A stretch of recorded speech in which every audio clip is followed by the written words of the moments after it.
31 août 1939, en fin d'après-midi. Les forces allemandes attendent le signal de l'assaut. Leur but, la Pologne.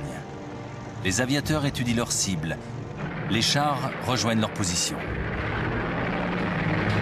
Aux premières heures du jour, ce 1er septembre 1939, des soldats du Reich revêtent des uniformes polonais et attaquent une station radio du côté allemand de la frontière. Ils laissent derrière eux quelques cadavres.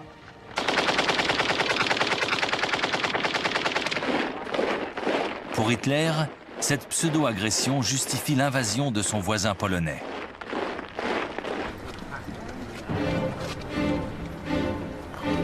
À 8 heures du matin, alors que la déclaration de guerre n'est même pas officielle, les troupes allemandes franchissent la frontière. Les unités mobiles s'enfoncent dans le pays. 2 jours plus tard, conformément à leur promesse de soutenir la Pologne, la Grande-Bretagne et la France entrent en guerre. Nous sommes le 3 septembre 1939. Les Polonais, eux, sont dans la tourmente.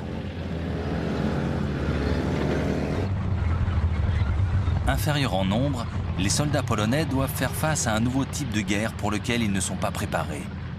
La Blitzkrieg, ou guerre éclair.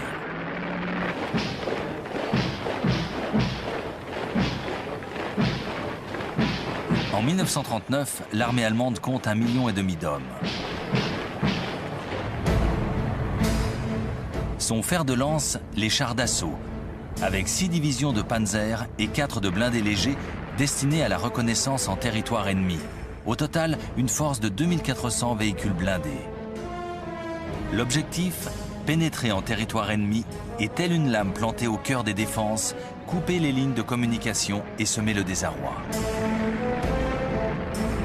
Les points retranchés de l'adversaire sont délaissés. L'infanterie, qui suit de près l'offensive, doit se charger de les neutraliser. La nouvelle force aérienne allemande, la Luftwaffe, est l'autre instrument de cette guerre éclair. En Pologne, elle expédie 2500 appareils, dont les fameux bombardiers Stuka Junker Ju-52. La précision de leur bombardement en piqué soutient efficacement la rapidité de l'offensive terrestre.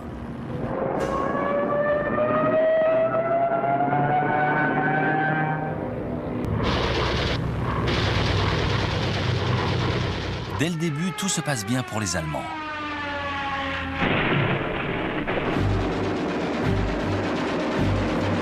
Avant la fin du 2e jour d'offensive, l'armée de l'air polonaise est clouée au sol.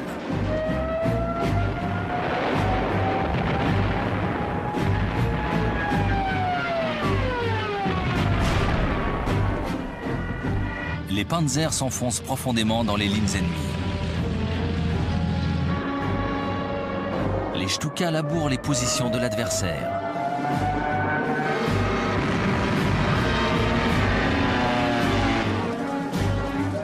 L'armée polonaise est démembrée, divisée en poches de résistance éparses. Les prisonniers sont nombreux. La légende veut que la cavalerie polonaise ait chargé les unités de panzer. Acte héroïque et totalement inutile. L'armée polonaise est débordée par l'offensive éclair de son agresseur. Elle a été littéralement balayée. Le 8 septembre 1939, la tenaille se referme.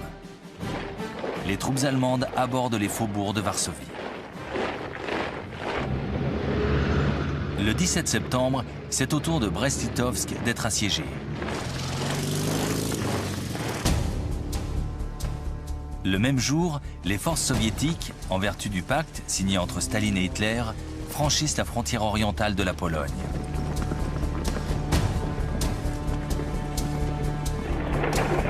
L'armée polonaise recule sur tous les fronts.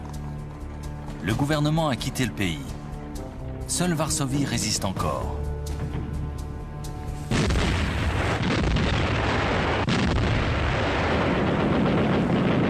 Ses défenseurs refusent d'abord de se rendre. Alors la machine de guerre allemande se déchaîne.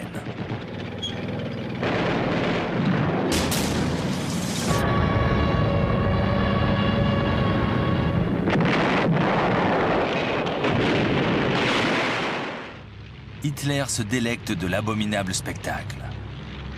quartier après quartier, il fait raser la ville qui défie son armée.